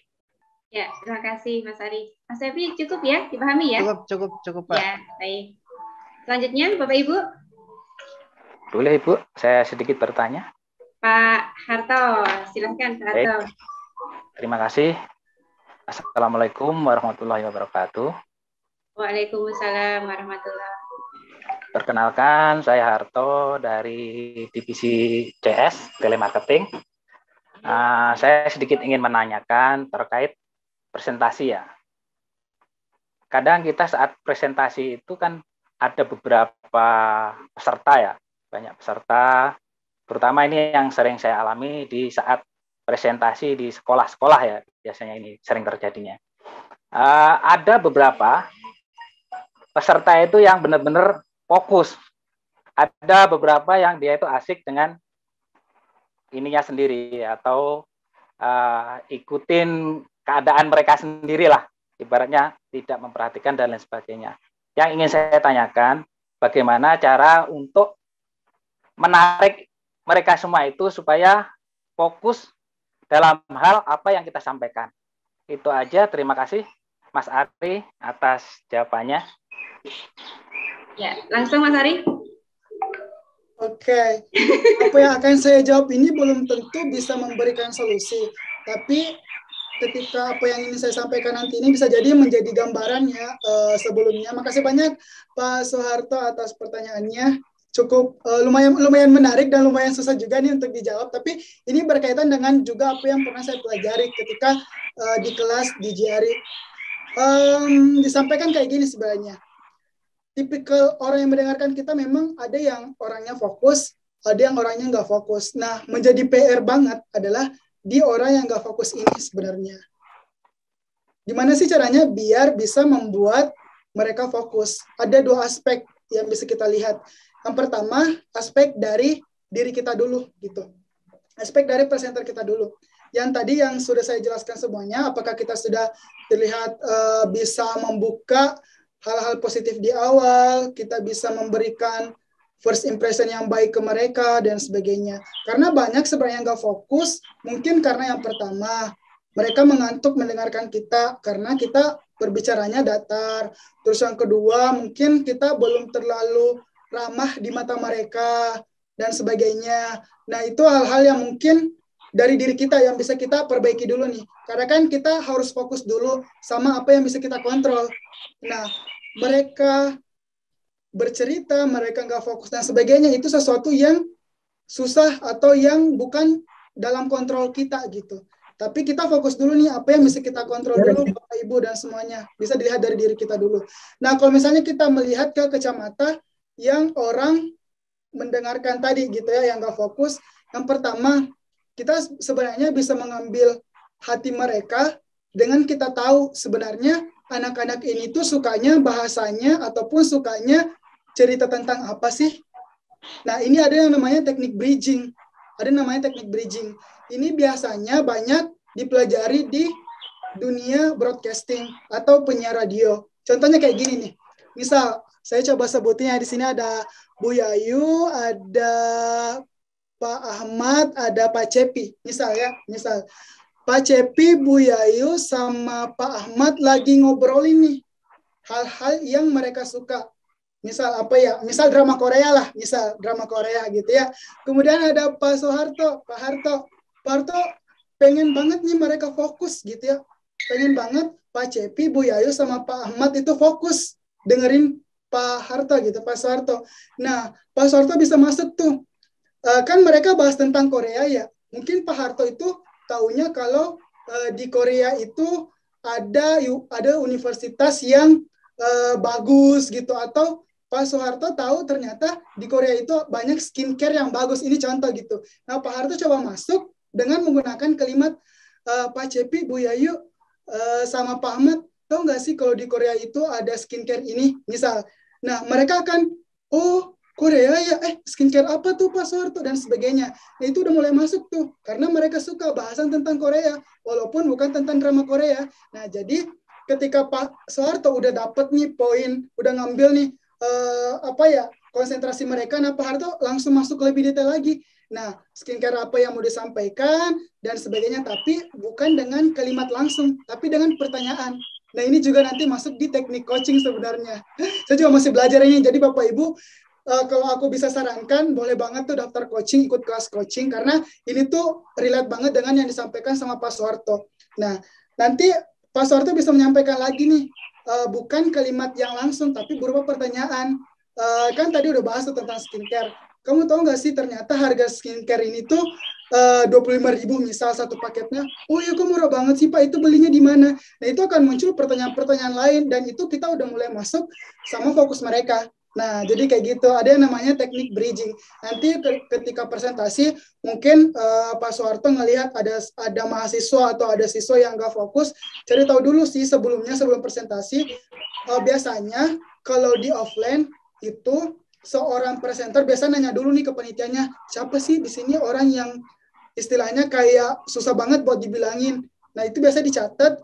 Biasanya emang kayak gini sih, kalau misalnya mau dibocorin ya Bapak Ibu, biasanya kayak gini nih, orang-orang yang udah ahli biasanya kayak gitu. Aku pun dibocorin sama pengajarku, biasanya mereka kayak gitu. Mereka cari tahu dulu nih, di komunitas ini siapa orangnya yang paling cakep, misal, yang paling bandel, dan sebagainya. Karena itu akan jadi ciri khas, yang paling cakep, mereka disuruh maju ke depan buat mengalihkan fokus ke orang-orang biar fokus ke depan. Yang paling bandel dicari nih, mereka suka ngomongin apa. Nah, kemudian obrolan materinya itu berkaitan dengan apa yang orang bandel itu suka, biar mereka lebih mau mendengarkan. Kayak gitu, Pak Soeharto. Semoga menjawab ya pertanyaannya. Terima kasih banyak. Baik. Terima kasih, Mas, atas informasinya. Semoga bermanfaat buat diri saya sendiri maupun yang lain. Terima kasih. Iya. Baik, terima kasih. Pak Ari, ini ada, Mas Ari, ada pertanyaan melalui chat ya. Saya bacakan dulu ya. Assalamualaikum warahmatullahi wabarakatuh. Pak Ari Saldi, bagaimana cara menjaga fokus kita agar tidak blank ketika kita sedang menjelaskan materi presentasi? Dari pertanyaan dari Pak Inu, Pak Nur Hadiano, silakan. Oke, terima kasih Pak Nur Hadi, pertanyaannya. Ada dua ya, kalau nggak salah ya Bu ya, ada di chat ada dua. Yang kedua, cara menjaga ritme vokal agar ada di bawahnya ya. Oke, siap. Aku coba jawab dulu untuk pertanyaan pertama ya. Ketika kita blank dalam presentasi gitu, hal pertama yang harus dilakukan adalah tetap presentasi gitu. Ketika udah mulai ngeblank, langsung presentasi aja lagi gitu. Meskipun mungkin akan ada sedikit bahasan yang berbeda gitu dari yang sebelumnya, tapi nggak apa-apa, tetap dilanjutkan aja presentasinya, karena orang tuh nggak terlalu peduli sebenarnya Bapak Ibu. Ketika kita presentasi tapi kita blank, orang tuh nggak akan terlalu peduli ketika kita tetap berbicara. Orang akan peduli ketika kita berhenti sepersekian, misal berhenti selama 15 detik gitu. Nah, itu akan menjadi pertanyaan, lah ini Ari kenapa tiba-tiba diem? Oh, ngeblank nih, bingung nih ngomong apa. Nah, kalau itu udah mulai terjadi nih, ketika Bapak Ibu presentasi, ya lanjutin aja gitu. Walaupun bahasannya mungkin melenceng, nggak apa-apa.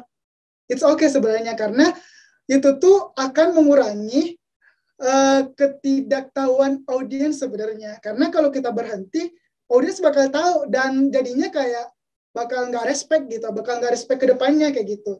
Itu yang pertama. Terus yang kedua, kalau memang ngeblank, bisa dengan memikirkan kembali, wah apa nih yang sebelumnya bisa aku sampaikan. Misal sebelumnya membahas tentang strategi marketing, nggak apa-apa ulang lagi tentang strategi marketing. Tapi dengan kalimat, oke, saya coba ulang dulu ya. Mungkin ada yang kurang jelas di bagian strategi marketing tadi. Itu sebenarnya sebuah alasan. Karena otak kita masih mikir, apa ya yang harus aku sampaikan selanjutnya, lupa. Tapi bingung juga gitu. Ya udah nggak apa-apa, ulang aja.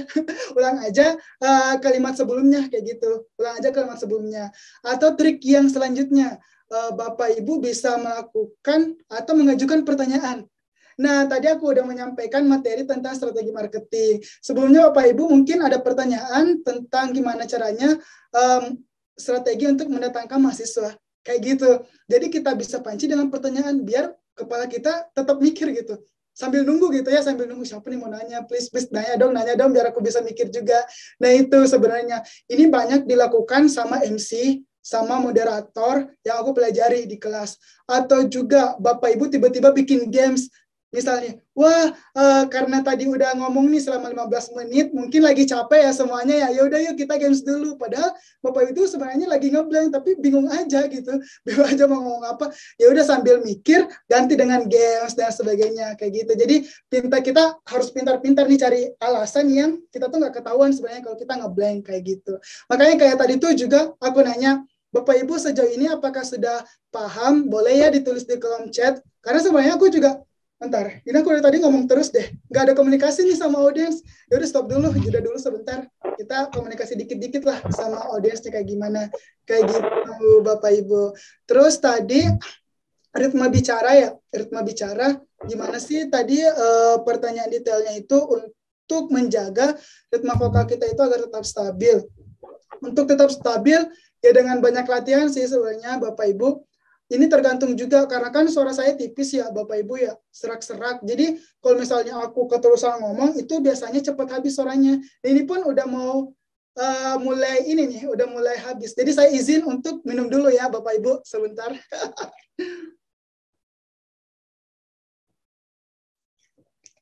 Oke. Tadi itu tekniknya yang pertama dan jangan lupa untuk nyediain air minum gitu. Gak apa-apa kalau misalnya saat presentasi mau izin minum, gak masalah. Yang penting Bapak Ibu izin dulu, gak tiba-tiba langsung minum, kayak gitu. Itu tadi bisa dengan menyediakan air mineral. Karena itu tuh sangat membantu pita suara kita biar tetap stabil. Terus yang kedua, ya Bapak Ibu biar tetap stabil vokalnya, ngomongnya juga jangan naik terus gitu, jangan tinggi terus kayak kita semua harus percaya bahwa KPT itu bisa mendatangkan mahasiswa 100 orang per bulan. Kayak kan terlalu tinggi terus ya. Jadi pelan-pelan aja naik turun biar Bapak Ibu juga punya energi gitu untuk menyampaikan di materi-materi yang lainnya. Mungkin kayak gitu Bu Yayu yang bisa saya sampaikan. Semoga menjawab ya Pak Nur Hadi. Ya, terima kasih Mas Ari. Mas Inu, terjawab ya Mas Inu? Alhamdulillah, ya Bu. Terima kasih baik. Bu Yayu, ya, Pak Ari. Ya, selanjutnya masih di pertanyaan di chat ya. Di chat ya Mas Ari ya. Ada berapa pertanyaan nih? Ada dari Mas Ruli Haris. Izin bertanya perihal mengatur nafas pada saat presentasi. Kadang-kadang yang saya rasakan ketika di awal antusias karena olah nafasnya nggak terkontrol, jadinya di akhir agak ngos-ngosan. Kadang-kadang ikut berpengaruh ke tingkat grogi juga. Ada trik tersendiri nggak terkait mengatur nafas pada saat presentasi? Terima kasih. Silakan Mas Ari. Oke, makasih banyak untuk pertanyaan dari Pak Ruli. Oke, saya coba bantu jawab ya Bu Yayu. Terkait nafas, sebenarnya banyak cara yang bisa dilakukan ya. Untuk membuat nafas kita tetap stabil, kita bisa coba bernafas dengan diafragma. Gimana istilahnya? Jadi kayak nafas kita itu bukan tertahan di sini, di paru-paru gitu. Tapi kita dikit-dikit kita kembang-kempiskan bagian dada ke bawah gitu, bagian diafragma kita, bagian perut kita. Jadi itu yang benar-benar jadi pusat kontrol kita kayak gitu. Kalau misalnya memang tiba-tiba nih pada saat presentasi udah mulai merasa kehabisan nafas kayak gitu ya, karena keterusan ngomong dan sebagainya. Ya tadi sih bisa juga menggunakan teknik dengan teknik apa ya, yang bisa membuat Bapak Ibu nggak ngomong dulu gitu, dengan bisa mengajukan pertanyaan ke peserta, atau enggak tiba-tiba bikin games, atau enggak tiba-tiba Bapak Ibu bisa mengeluarkan hal-hal yang dalam artian itu tuh nggak membuat Bapak Ibu bisa berbicara lebih banyak lagi, tapi ada jeda dulu kayak gitu. Sebenarnya biar bisa lebih banyak juga, kalau di pengajaran yang aku dapatkan itu sebelumnya banyak-banyak minum air putih kayak gitu ya. Karena kadang tuh kita susah bernafas atau susah ngomong itu karena serat sebenarnya di tenggorokan kita gitu. Dan mungkin sebelum presentasi jangan makan atau minum yang terlalu berminyak dan sebagainya gitu. Atau apalagi kalau makan-makan gorengan gitu ya, itu udah gawat gitu istilahnya gitu. Udah makan 5 bala-bala dan sebagainya, pisang goreng dan sebagainya masuk dalam satu di perut kita dan sebagainya. Nah, hal-hal simpel seperti itu sebenarnya bisa mengurangi biar kita juga nggak terlalu susah nanti dalam bernafas ketika menyampaikan presentasi. Sama mungkin juga ruangan sih, ruangan berpengaruh ya Bapak Ibu.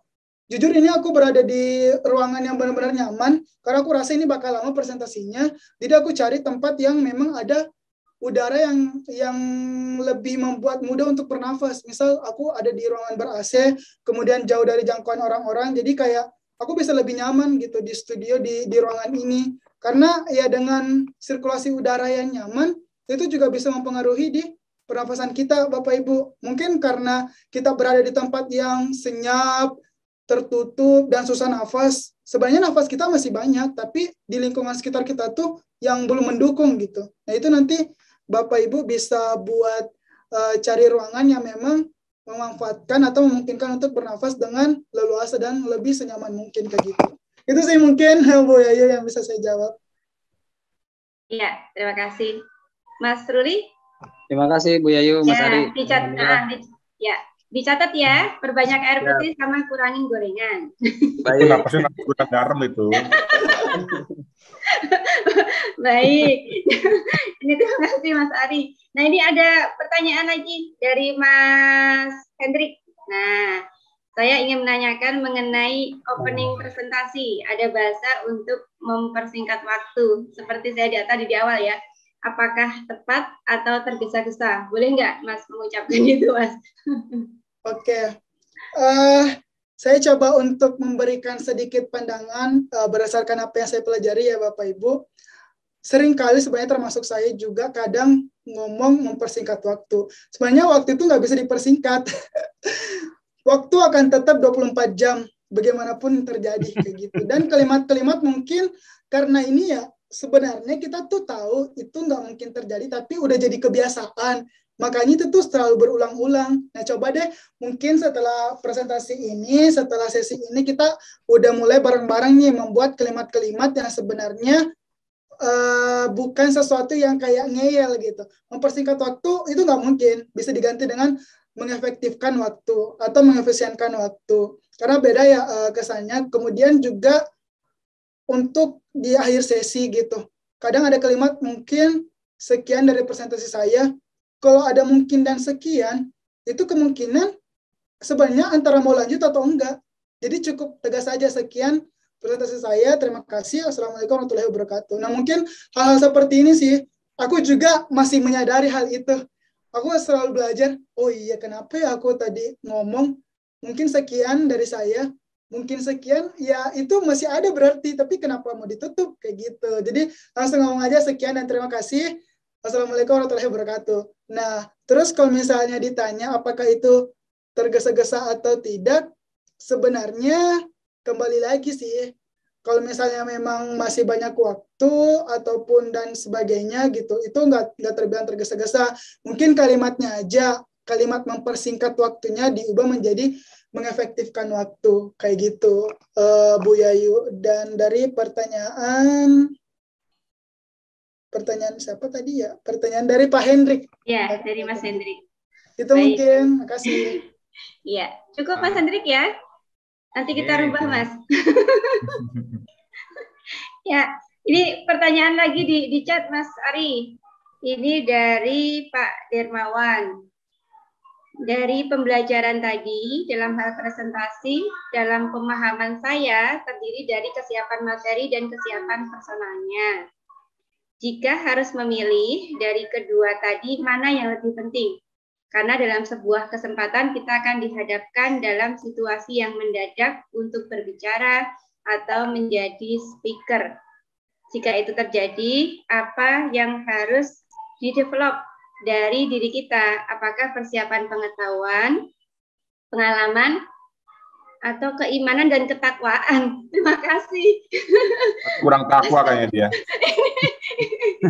Aduh, Pak Dar ini. Moga Pak Dar itu dari ini, Mas Ari, dari keuangan ya, di bagian penagihan, di manajer penagihan. Silakan. Oke, makasih banyak nih pertanyaannya Pak Darmawan. Saya rasa di sini semua Bapak Ibu pimpinan udah kuat ya keimanan dan ketakwaannya, tapi tetap harus kita tingkatkan itu ya, itu sesuatu yang harus atau pasti kita tingkatkan kayak gitu Pak Darmawan. Nah, kalau misalnya ditanya nih, tiba-tiba diminta presentasi, tapi kita belum siapin PPT-nya, belum siapin hal dan sebagainya. Nah, ini kalau menurut saya pribadi sebenarnya kembali lagi ada sebuah mindset, ada buku namanya Filosofi Teras. Itu berkaitan dengan filsafat sebenarnya, tapi filsafat ini bukan yang istilahnya mungkin ada yang ngerasa kayak filsafat itu jauh dari agama Islam dan sebagainya, jauh dari agama, enggak, tapi ini tuh benar-benar ngajarin kita gimana sih sebenarnya biar kita bisa mengendalikan diri kita. Nah, tadi saya sempat bahas sedikit ya di awal bahwa yang pertama kita harus lihat dulu apa sesuatu yang masih bisa kita kontrol gitu.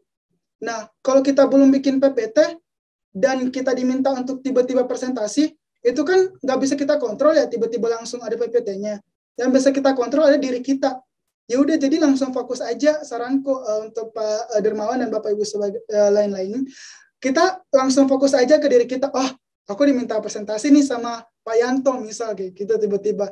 Misal Pak Dermawan presentasi tentang ini dan sebagainya. Ditunggu nanti jam 2 siang dan baru disampaikannya jam 1. Nah, berarti Pak Dermawan udah punya nih waktu selama 1 jam.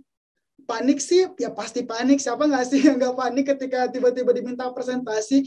Tapi panik itu wajar. Nah, respon kita sebenarnya yang harus kita ubah. Kadang tuh kita terlalu berlebihan dalam mendapatkan sesuatu gitu.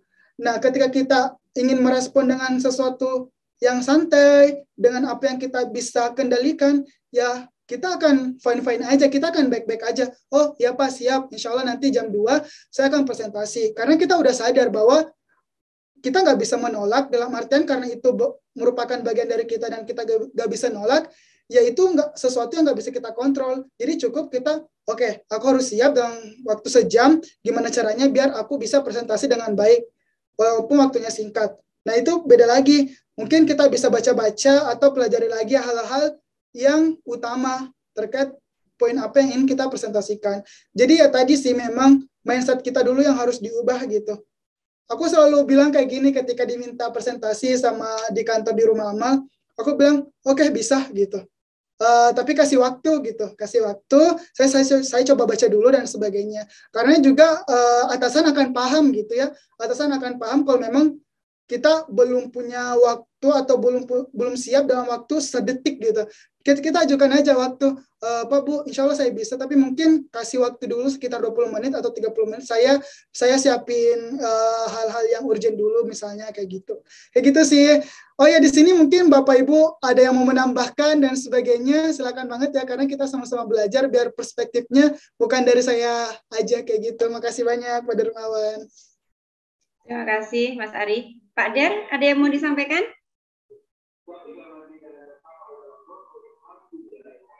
Oke, cukup berarti. Baik, Bapak Ibu, waktu kurang 15 menit lagi ya, silahkan. Jika ada yang masih ingin ditanyakan.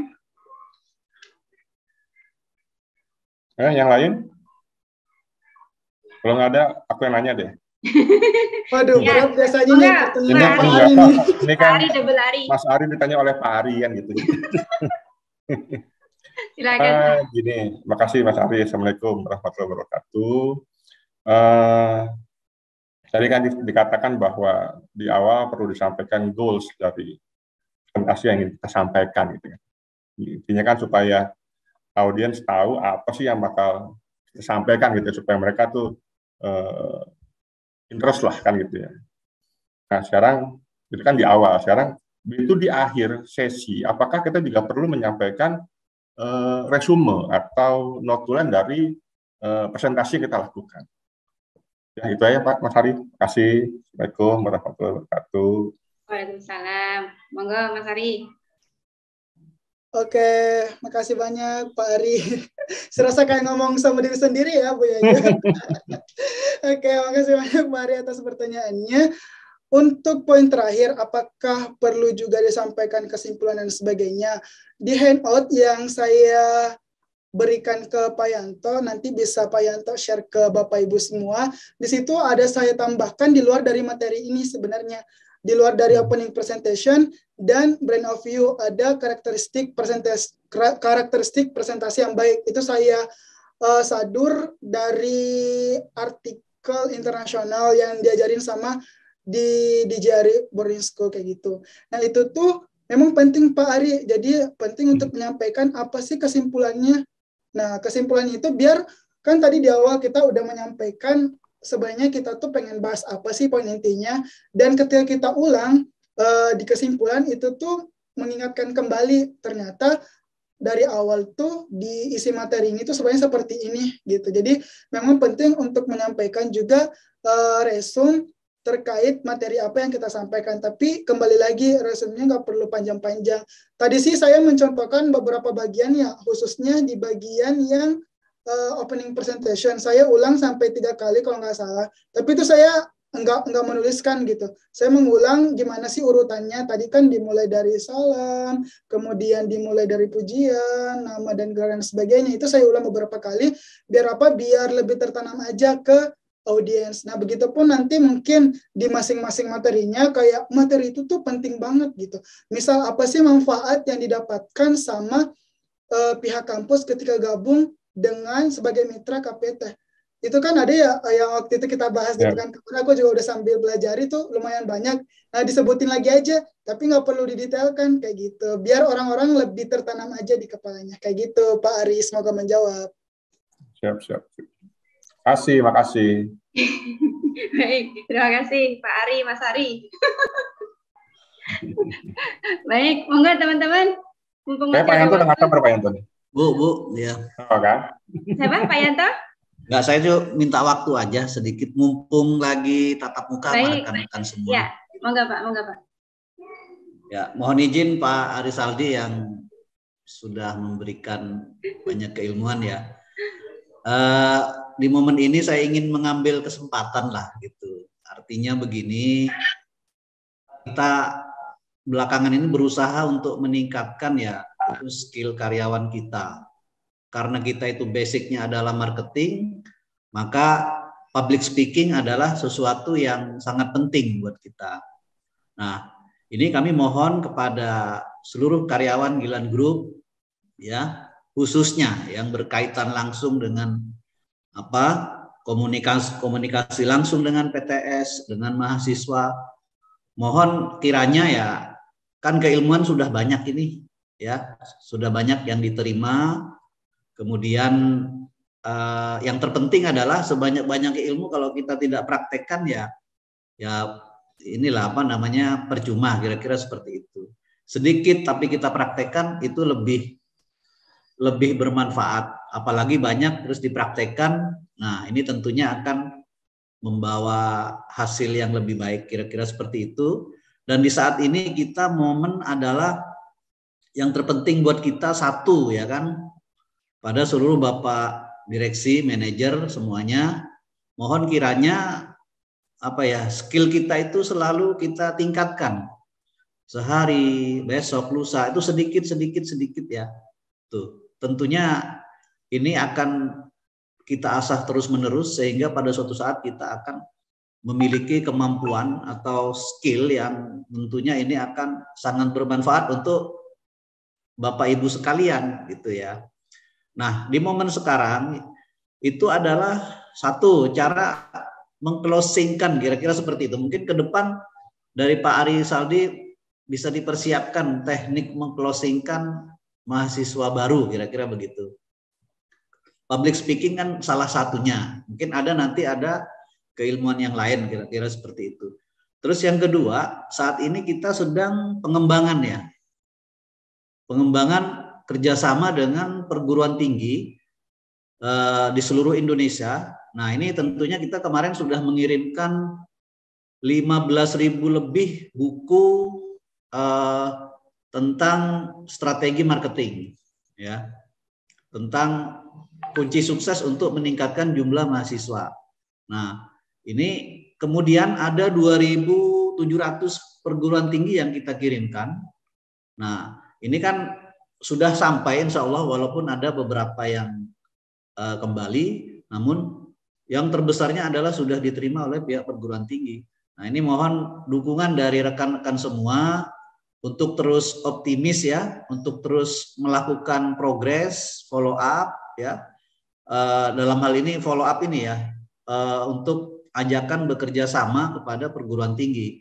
Tadi sudah caranya seperti apa? Tadi sudah disampaikan oleh Pak Ari ya, strateginya bagaimana kita membuka ketika ini sudah terjadi pertemuan. Kemudian apa isi yang kita sampaikan? Kemudian kita goal kita ini apa? Itu kita harus tahu itu, jangan sekedar selesai presentasi sudah, jangan. Tapi setelah presentasi diharapkan audien itu mengerti, ya kan? Apa yang kita sampaikan, apa yang kita inginkan, ajakan apa yang kita lakukan itu, sehingga mereka tuh paham gitu ya. Pihak perguruan tinggi itu memahami maksud dan tujuan kita, sehingga itu akan tertanam menjadi di pikiran mereka, audien kita, bahwa KPT ini ngajak kerjasama. Nah, itu takutnya cuman ini berpikirnya tuh ini KPT cuman ngasih tahu ada strategi marketing seperti ini. Nah, tadi yang ditanya Pak Ari, disitulah perlu disampaikan di conclusion ya, kesimpulannya itu yang di akhir itu. Adapun maksud dan tujuan kami presentasi pada saat ini adalah ajakan konsultan pendidikan tinggi untuk bekerja sama dengan seluruh perguruan tinggi swasta yang ada di Indonesia. Sebagaimana di negara maju, kira-kira seperti itulah. Maka tugas itu dibagi dua. KPT tugasnya adalah bagaimana meningkatkan jumlah mahasiswa, perguruan tinggi bagaimana memberikan pengajaran ya, atau perkuliahan yang berkualitas. Nah, itu perlu itu disampaikan sehingga di pikiran mereka terpikirkan, oh iya ya, di negara maju tuh begitu. Contoh di Australia, pihak perguruan tinggi itu nggak capek-capek jadi mahasiswa, tapi diserahkan kepada pihak lain. Kalau di kita ya konsultan pendidikan tinggi. Itu teman-teman ya, mohon semuanya, mohon dukungannya. Target kita itu sebenarnya 200 ya untuk penambahan di momen ini ya. Di momen ini kita ingin menambah 200 perguruan tinggi swasta yang bekerja sama dengan kita ya. Nah, ini kalau nggak didukung oleh kekuatan kita ini ya, maka ya tidak akan tercapai gitu. Ya, jadi menyamakan inilah gelombang, menyamakan visi misi kita ya, sehingga langkah kita ya kan, langkah kita ketika kita berkunjung itu satu frekuensi gitu dengan jajaran pimpinan sampai ke jajaran yang paling di bawah, kira-kira seperti itu ya. Jadi mohon, ini bapak-bapak manajer ini orang hebat semua ya, bapak direksi kita orang hebat, ini tinggal sekarang bagaimana kemampuan kita itu kita aplikasikan di lapangan ya, sehingga apa yang kita cita-citakan 200 perguruan tinggi swasta yang baru bergabung dengan KPT itu bukan isapan jempol, tapi itu adalah nyata, kira-kira seperti itu. Ya, sebenarnya bisa. Makanya tergantung dari niat semuanya ini nih, ya. Dari niat, kemudian dari skill yang kita miliki, kemampuan untuk ekstrim ya, merayu gitu ya.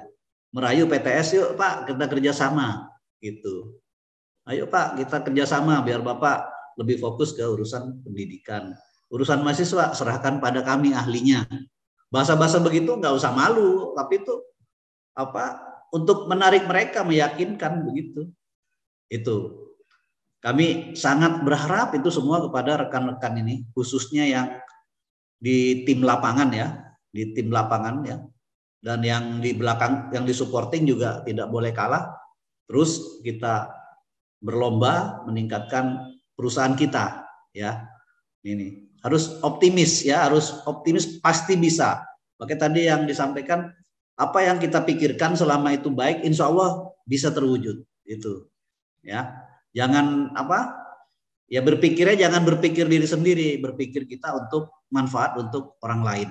Itu yang kami inginkan dari jajaran pimpinan ya, sehingga perusahaan kita ini betul-betul menjadi perusahaan yang besar, terus kesejahteraan kita juga bisa kita tingkatkan, dan manfaat kita pun juga akan semakin luas. Itu ya, kalau ini berhasil, tentunya kita nanti ada program-program baru yang bisa kita launching gitu, kita terapkan, kita berikutnya lah, barangkali kita nanti setingkat Asia misalkan, kita bisa kerjasama dengan perguruan-perguruan tinggi di luar negeri.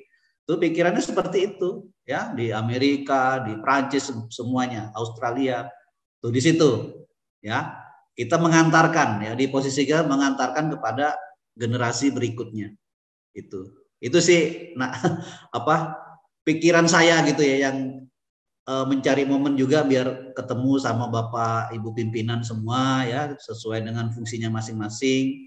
Yang di IT ayo kita terus tingkatkan ya, sehingga closing kita, mahasiswa kita itu tidak mengecewakan buat perguruan tinggi, sehingga kita tidak dievaluasi ya. Di semester ini banyak sekali yang dievaluasi. Nah, harus paham kita bekerja sama dengan satu perguruan tinggi itu tidak mudah ya. Prosesnya kalau dikatakan berdarah-darah lah, kira-kira seperti itu. Berdarah dalam arti ya Pak Irwan dan tim itu selalu, Pak Eko dan tim berusaha terus untuk merayu sama Pak Sugi segala macam. Merayu dalam arti ini ya, untuk memahamkan gitu, bahwa biar PTS itu maju ya bagi tugas lah, kira-kira seperti itu ya. Pada masih optimis gak sih rekan-rekan semua? Optimis Pak, insya Allah. Optimis Pak. Semangat ya. Optimis. Siap. Semangat, iya. Jangan kendor, jangan kasih kendor gitu kan kalau di WA itu. Gas terus Pak, gas terus. Iya, gas terus, jangan kasih kendor. Bismillah gitu pasti bisa, ya kan? Ya. Itu saya yakin sebenarnya bisa gitu ya. Sekarang tergantung dari mental rekan-rekan semua, ya. Kalau pasukannya ini mentalnya mental baja, maka 200 itu kecil gitu. Pasti tercapai. Itu saya punya semangat walaupun usia sudah tidak muda lagi, tapi saya semangatnya insya Allah tidak kalah dengan yang muda. Kira-kira seperti itu. Yang muda pun juga harus malu sama yang tua. Yang tua ya semangat, apalagi yang muda gitu. Tanya Bu Lili itu, Bu Lili semangat terus itu. Ya. Pak, jangan Pak Harto, semangat terus. Terus, harus closing. Jangan kasih kendor itu. Ya, terima kasih rekan-rekan semua ya. Sukses ya. Terima kasih. Siapa? Terima kasih. Assalamualaikum warahmatullahi wabarakatuh. Waalaikumsalam warahmatullahi wabarakatuh. Baik, terima kasih banyak Pak Yanto atas petuahnya ya. Sekaligus sebagai closing statement ya Pak Yanto ya. Ya, karena memang sudah menjelang jam 3 sore gitu ya. Jadi kalau misalnya boleh saya simpulkan tadi Pak Yanto, apa yang tadi disampaikan Pak Yanto, bahwa sebetulnya acara pelatihan ini, training ini kan untuk pengembangan diri kita gitu ya. Harapan dari perusahaan, manajemen ya, ketika kita sudah berada atau membawahi atau memimpin di satu divisi, berarti betul-betul kita menjadi betulan. Misalnya kalau misalnya jadilah marketing, ya marketing betulan gitu ya, bukan marketing kebetulan gitu ya. Kalau misalnya saya menggarisbawahi apa yang disampaikan Pak Yanto. Misalnya kalau misalnya teman-teman di keuangan juga sama gitu ya. Jadilah marketing, jadilah keuangan betulan ya, bukan marketing kebetulan. Saya pun juga sama gitu ya. Jadi kita sama-sama mengembangkan diri gitu ya, jangan puas terhadap apa yang kita capai yang hari ini gitu ya. Jadi kita terus berkembang gitu ya. Baik, teman-teman, waktu sudah jam 3 sore, 14.59. Tadi masih ada satu pertanyaan sebetulnya, nanti kita bisa sampaikan secara beri mungkin ya ke Pak Ari ya, Mas Dian ya, karena waktunya memang sudah cukup gitu ya. Saya ucapkan terima kasih banyak atas kehadiran Bapak Ibu semuanya, Ibu Supiani, Pak Yanto, Pak Ari, kemudian pemateri Mas Ari Saldi, kemudian teman-teman pimpinan lainnya dari semua divisi ya, yang tidak bisa saya sebutkan satu persatu ya. Acara ini kita akhiri ya. Mohon maaf apabila ada kata-kata yang tidak berkenan ya. Mudah-mudahan nanti kita masih diberikan kesempatan ya untuk bisa bertemu kembali di kesempatan berikutnya. Itu ya teman-teman ya. Kita akhiri. Ilahi taufiq wa hidayah. Wassalamualaikum warahmatullahi wabarakatuh. Waalaikumsalam warahmatullahi wabarakatuh. Sukses semuanya ya. Sukses ya. Semuanya. Terima kasih Pak Ari. Terima kasih banyak. Terima kasih banyak semuanya. Terima kasih. Saya izin tutup ya.